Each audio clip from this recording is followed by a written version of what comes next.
Ligaya. Tingnan mo, late ka, parang mga karapatan. Sumama sa mga.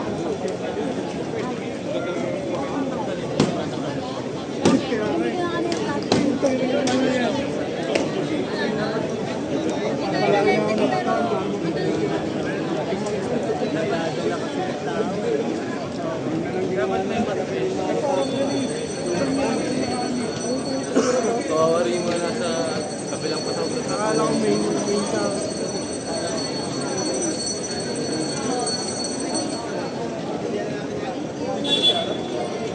Ay, sorry.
Bakit ang kamay ko eh? Para ready kamay ko. Sa may ating pag-amin. I love my baby. Dapat ganyan yung...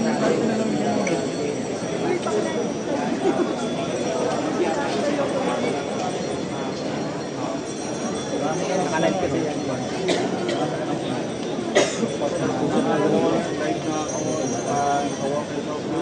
Malaking channel. May naman na nandun. Yes, yes! Yes! Ay, pa-contract. Yes!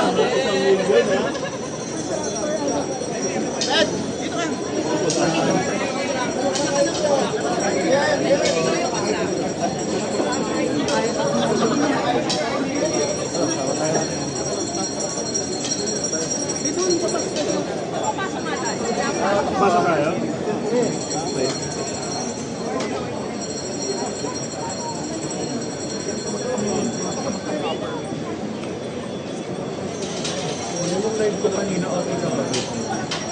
Tingnan natin makakapasok tayo ba kasi interviewin si Henrik.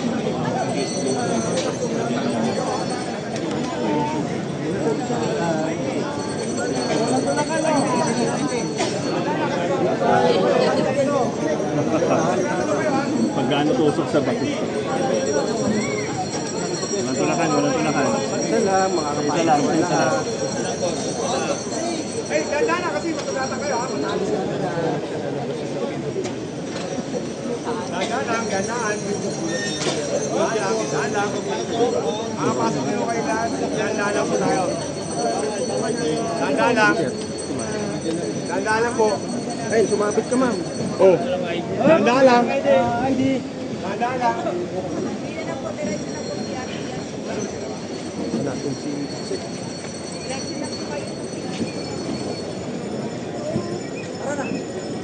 Umina na sila. Tara.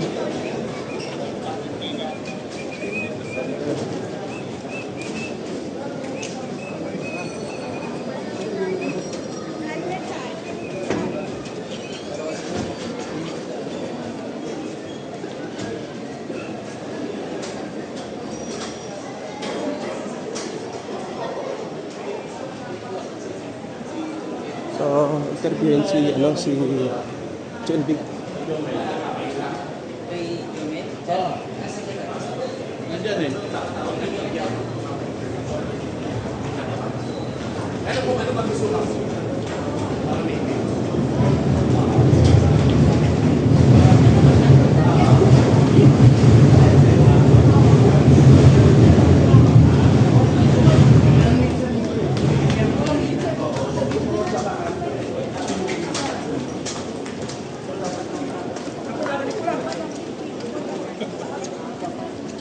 Yan, mga media.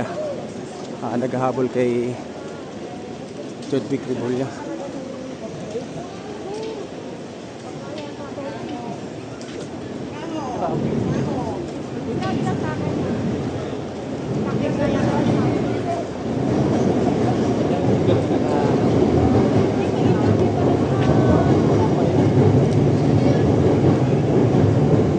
So, mga media lahat ito guys. At yung karamihan ng yung ibang kapulisan ay dumako na rito sa Malacanang.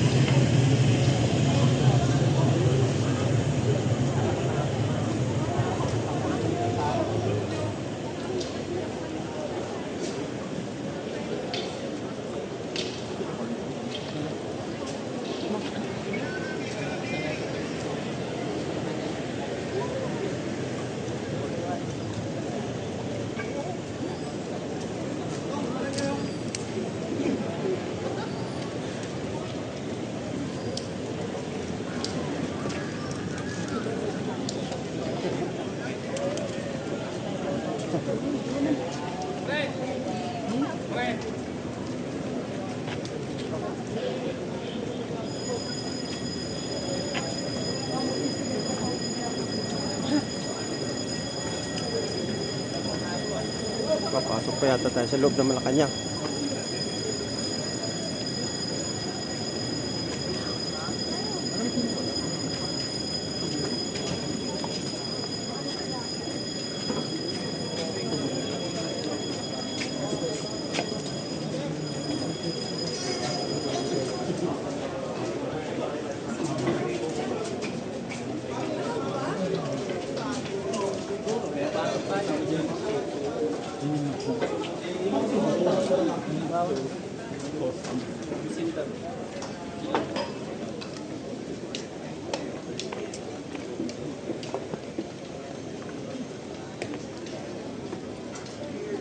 So, nandito na tayo sa loob. Pinapasok ang media guys.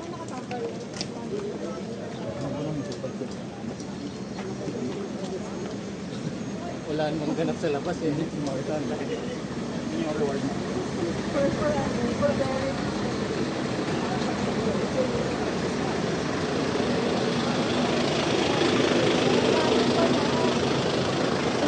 So, ito yung loob guys.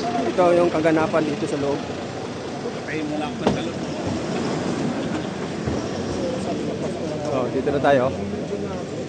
Hindi pa.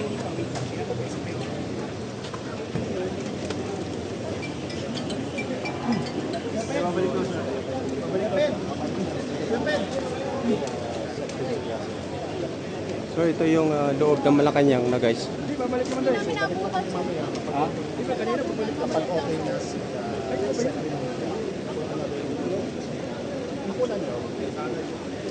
Sayang, hindi tayo umabot.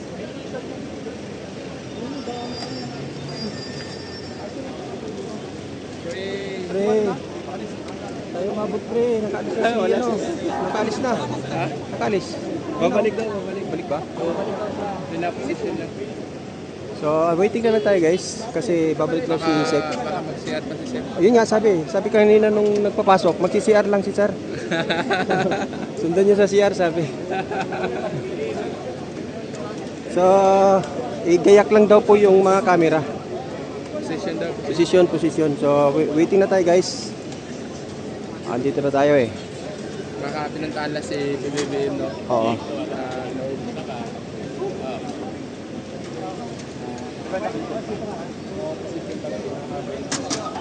Reporters para magtatalitas ng mga bayan. Makakuha kayo ng information patungkol dito sa So, kung gaano kadami yung pulis sa labas ay ganun din ang kapulisan dito sa loob. Same lang, kaparehas lang po ng Konti lang dabi. yung nagkilos protest na, no? Oo. Konti lang yun. Hindi katulad dati na madami. So, ito guys. So, mas marami rin po ang kapulisan dito. Ayun hanggang doon sa dulo. Malacanang na po yun. Nakapasok po tayo dito kaya pinahintulutan tayo. Dahil yung mga media ay binigyan ng entrance para ma-interview si Secretary John Vic Remulla. Ubalisan po saglit, babalik naman siya. So waiting na lang po tayo. Andito po yung mga media guys. Sa nagawang kilos protest. Pa-like naman po, pahingi naman ng like kay Yabag TV, please. Sa mga ano po dyan, hindi pa po nakakapag-subscribe kay Yabag TV. BB channel pa lang po pero asahan nyo na makapaghahatid tayo ng makabuluhang balita. Yung kilos protesta kanina sa mga kabayan, kaya sila sa Rizal Park, papunta rito. So, Makabuluhang balita po ang ihatid natin at ito nga po yung hitsura ng sitwasyon ngayon dito sa loob ng Malacanang. Nasa loob na tayo guys wala na tayo dun sa Mindoro sa labas, nasa loob na po tayo ng Malacanang. Nakakapag-record na po tayo dito. Ayan Ayan po yung arko guys, ayan yung arko, ayan yan yung arko, yan yung arko. At ayun yung gate. So, dito na po tayo sa loob mismo. pero yung iba talaga mga kabayan, kami na kahit yung tanggal ng bakla pa sa yung takip sa mukha, yung iba talaga. So,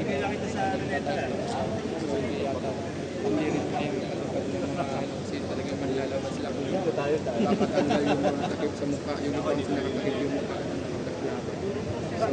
So, salamat guys, salamat sa pa 100 like naman po kay Yabag TV please. Para ma-recommend naman po yung baby channel natin. Ito po yung kapatid ni Yabagis Vlog. Si Yabag TV po ay kapatid ni Yabagis Vlog. Naubusan lamang po ng load kasi si Yabagis. Nawalan po ng load kaya biglang nag-stop kanina. So buti na lang tuloy-tuloy po yung update natin dito kay Yabag TV. Buti na lang dalawa yung inopen natin. At ito nga kasalukuyan tayo nakapag-live. So salamat po sa suporta. Kasi may kita mo rin sa ibang mga upload like mga GMAs, sa ibang mga platform na upload din nila yung nakuha kasi nila yung sinagawang pagsisitan sa patutuloy sa mga nagtatakip ng mukha ng Apple. Matalang yung nakita. So siyempre wala rin. Going to Malacanang po, hindi ko naman po sinabing Malacanang na ito. Nasa paanan na po tayo ng Malacanang, going to Malacanang na po yan Ayan So ibig sabihin, pinahintulutan po tayo nakapasok dito sa loob. Ito na po yung pinaka-gate talaga mismo. At sa gawi po na yan dyan, malapit-lapit na po ay Malacanang na. So ito po yung pinaka-risky, ito po yung ayaw na ayaw po nilang mapasok ng mga relista. Ginawa nga po ng ito na po yung mga residents na po mismo na malapit sa Malacanang. Salamat sa iyo, nag-comment. Napakatalino mo. Position. So nasa 15,000 daw to mga kapulisan, mga kabayan. So kasama siguro mga enforcers. Kaya umabot ng 15,000 yung Ay, cellphone. Pwede na sa mga cameraman. Ay, yung ulo ni nakaitim. Sir. Sa ngayon, nakita natin na masasabi natin na payapa yung nangyayaring pagkilos protesta dito sa lungsod ng Maynila. At yun naman talaga ang inaasahan natin. At it's a matter of sharing responsibilities, hindi lamang dapat inaatak sa balikat ng kapulisan, kundi katulang din natin yung ating mga kababayan. Kung narinig niyo yung chat nila, sabi nila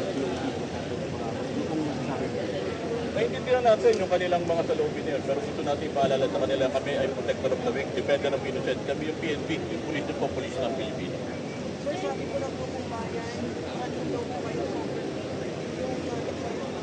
Pagdating po sa mga ganyan, open kami doon, tatanggapin natin kung ano man po yung sinasabi nila. Ang sa amin po dito, hindi po kami pwede na maging complacent po o sabihin na natin kumpiyansa pagdating po sa pagbibigay ng seguridad. Pinakamataas po na antas ng seguridad para mabantayan natin, hindi lamang po yung ating mga kababayan, kundi yung mga kapwa din po natin naglilingkod para sa bayan. Sir, sa nahuli. Yung kanina naman pong insidente kanina, meron lang po tayo dito nasita na mga, itinawag po ito, kaya po ito pinuntahan ng ating mga pulis dito po ito sa may Talaw, sa may Ermita, Manila, kung saan itong tatlong tao na ito ay nakasuot ng balaklava. Mayroon silang gas mask at naka-Kevlar pa sila at may nakalagay pong press. So, dinala po sila sa Station 5 at patapos po ma-identify na sila yung mga freelance sa mga media. Sila po ay being funded ng isang grupong DOS 20, parang ganun po, DOS 1, parang ganun yung kanilang grupo na nagpapand sa kanila. At matapos naman po na ma-verify yung kanilang pagkakalinanan at pinatabihan po sila na meron po tayong ordinansa tungkol po dito, inirelease naman po sila. Sir, crowd estimate. Pakiulit po, hindi po masyado. Pinapunta daw po na bulitin at binirail ng PNP ang pag-rally na yun para hindi daw po sila makapag-express ng maayos sa kanilang. Ngayon naman po makakapagpatunay, nakapagpayag naman po sila ng kanilang mga saloobin, ano man po yung issue na ito. Ito po ba yung sabi nga natin kahit ano pong mga, sabi nga natin mataas po ang pagrespeto ng inyong kapulisan sa kanilang karapatan na mamahayag ng iba't iba po kanilang saloobin. Kung sana pansin nyo naman po, wala pong pagpigil sa amin. At nandito lang puro kami para bantayan lang po yung kaayusan, katatagan at katahimikan po ng lungsod ng Maynila. Ito pong huling bulletin natin, nandito po ngayon sa Recto San Sebastian, meron po tayong mahigit kumulang 3,000 po. Sir, ahead of this protest, nagsalita po si Police Secretary po, Interior Secretary po, na bawal daw po yung mga seditious statements. Ito pong panawagan nila dito na bababain yung pwesto si President Marcos. How would you assess this? Tingnan po natin kung yung kanila pong sinasabi na ipapasok po doon. Kung hindi naman po, kaya nga po may tayong pag-iwag at magkakaroon po ng due process. So, hindi sila kayo po mga panawagan? Kung meron po makikita ng mga ganon, katulad ng mga nabanggit nyo, magkakaroon po tayo ng pag-iwag. Sorry po sir, meron po kasi talagang panawagan na Pasensya na po kayo, hindi ko po, tanungin niyo po ako ano po ba yung specific na sinasabi niyo sa akin para masagot ko po. So, may panawagan po sila na binabasa po sila both po si President Marcos at si Vice President Sara Duterte. Ano po ang gusto Seditious niyo po ba yung mga panawagan? Depende po yan dun sa magkakanap ng investigation. Kung sa tingin po nila, seditious ito, nasa kanila po yun. Depende po yun sa lalabas na ebidensya at mga testimonya po sa mga testigo. So meron pong gaganap ng investigation? Kung kinakailangan po, lahat naman po talaga gagawin yun para po maipakita na meron po tayong due process. Sir, makli lang natin yung nangyari kanina. May nagkainitan daw sa Luneta sa pagitan ng bayan and the police. Ano po talaga yung naging initial dialogue ng mga organizer? Tungkol po ba yan doon sa stage eh? Yung setup ng stage. Linawin lang po natin, no? Doon po kasi sa nabanggit kanina, at nabanggit din naman po kanina na pwede po sila dito sa liwasang Bonifacio kasi Freedom Park. Yung pong Luneta, kailangan po talaga ng permit doon. Kailangan po nilang kumuha dito sa National Park Development Committee. Yun po yung pinapaliwanag natin. At wala pong permit galing po doon. Kaya po sinasabihan sila. Pero ganun pa man, nakapagpatuloy pa rin naman po sila na kanilang programa doon po sa Luneta. So, sino pong nagpayag sa kanila? Yes, sabi nga po natin na pinayagan naman po sila ng pamunuan po ng yung mga personnel po natin na nakataon. May ground commander po tayo doon. Sabi nga natin, wala naman pong bagay na hindi na pag-uusapan sa bukas na kaisipan. Sir, yung mention kanina po yung sa mga nag-i-investigate. So, paano yun? Papatawag natin yung mga heads? We cross the bridge when we get there po. Kung meron tayo makikita po na talagang papasok po doon sa elemento po ng sinasabing sedition o ano pa man pong panawagan, depende na po yan sa magkakandak po ng investigation. Sinasabi lang po natin, hayaan nyo po na kung sakali may ganong aligasyon, imbestigahan po. Sir, may MOU po ba? Kapag ka ng mga bayan, dito ay nagpawalan ng mga kaibigan for that right. Sabi ko sa iyo, correct, para masabi na bawal at seditious. Unang-una po, ito pong area po ng Mendiola, hindi po ito kasama sa Freedom Park. Hindi po Freedom Park ito. Ang Freedom Park po natin dito ay 4. Ito po yung Liwasang Bonifacio, Plaza Miranda at Plaza Dilaw. Kung saan po, nagpapakita po lamang na mataas po ang pagrespeto ng yung kapulitan at ng lokal na gobyerno ng Maynila dito sa karapatan nating mamahayag. At nakita nyo naman po doon, sinasabi nga natin, pag pumunta po kayo dito sa Diwasang Bonifacio, wala pong pagpigil sa amin. Yung presensya po ng pulis doon para bantayan lang po yung kaayusan nyo dyan at yung katahimikan po ng lugar. Sir, last na kami, can we go back to sinabi niya kanina na nandito namin PNP para proteksyonan yung mga presente. So, can you expound on that? Kasi nanggaling sa tanong na yun nga yung panawagan nila na bumaba sa pwesto sila President Marcos dahil para sa kanila, corrupt both the President and the Vice President. So, sino po yung masento na sinutukoy natin? Paki-specific po, ano po yung sinabi ko dito? Kanina po sabi niyo, Defender of, ang PNP po, nakalagay po yan doon, di ba? Defender of innocent, di ba? Protector of the weak, dami po yun. Yung sinabi ko kanina. Figure of speech po yun, pero yun po ito to. pero specifically who are you referring to? Defender of the innocent and the weak? Yes Or po. the bystander? Tama po kayo. Lahat po. Defender po kami ng mga tao. Tama po kayo doon. Defender of the weak, protector of the innocent. Sir, action po sa side mo yung grupo na Yes po. po yung security. Ano po na po yung permit? Tungkol po saan yung permit?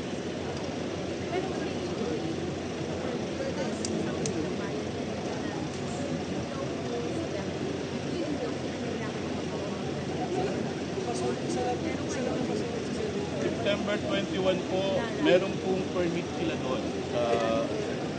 Kung wala po silang permit doon at pumunta po sila, hindi ko po alam yun. Ang sinasabi po natin, wala po silang permit galing po sa National Park Development Committee. Sir, sabi yung kasi nila, previously, nakita po nila kailangan na so bakit ngayon kailangan na Wala po silang permit kung sakaling pupunta po sila doon sa Freedom Park na binabanggit po natin kanina, yung Liwasang Bonifacio, Plaza Miranda, Plaza Luis, Plaza Dilaw po. Hindi po nila kailangan doon. Pero dito po sa Luneta, meron pong nangangasiwa doon. Nabanggit ko po sa inyo na kailangan po nilang makipag-coordinate doon at humingi po ng permit. So kaninong laps mo? Pardon? Kaninong laps mo? Siguro sabihin na natin na tanungin muna po nila kung meron po ba silang pagkukulang. Kasi sabi nga natin, yung sinasabi po nila na nakipag-ugnayan po sila sa lokal nating gobyerno. Sinasabi naman po, wala pong pagtigil pag doon po sila sa Freedom Park, ito po Liwasang Bonifacio. Ibibigay po sa kanila yung mga assistance na kailangan, katulad po ng mga emergency medical assistance kung kailangan po nila. Pero po doon, kasi po sa Luneta, meron po nakakatiwa doon. At hindi po ito sa klaw ng local government. Sir, payag daw yung MMDA at yung maging secretary na din sa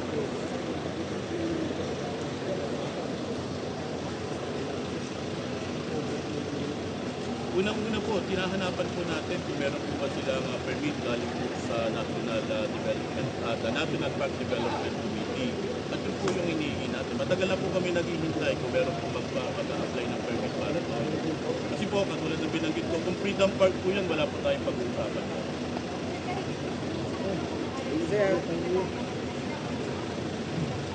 Tatlo po ito, hindi naman po natin sinabi na natin, dinala lang po siya for verification kasi nga po nakita po natin meron po paglabag sa ordinansa at sabi nga natin itinawag lang po sa ating mga kapulisan para i-check lang po natin yung kanilang pagkakakilanlan. At matapos po natin sila makilala at sila po yung mga individual po sa edad na 18 hanggang 20. Pinagyan po natin tayo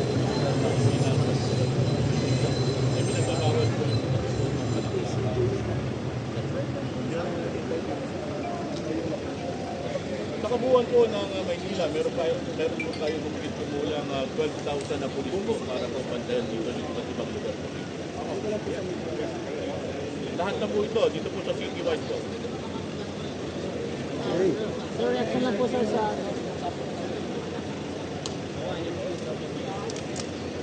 Unang-una po, hindi po tayo pwedeng maging kampante pagka dating po sa paglalatag. Maganda na po yung nakita natin na wala pong buwang na magkamali kami. Ang pagkula po natin dito, yung ating pulis po na So, nasa posisyon po uli yung mga kapulisan guys. So, tapos na po yung interview. At ayan.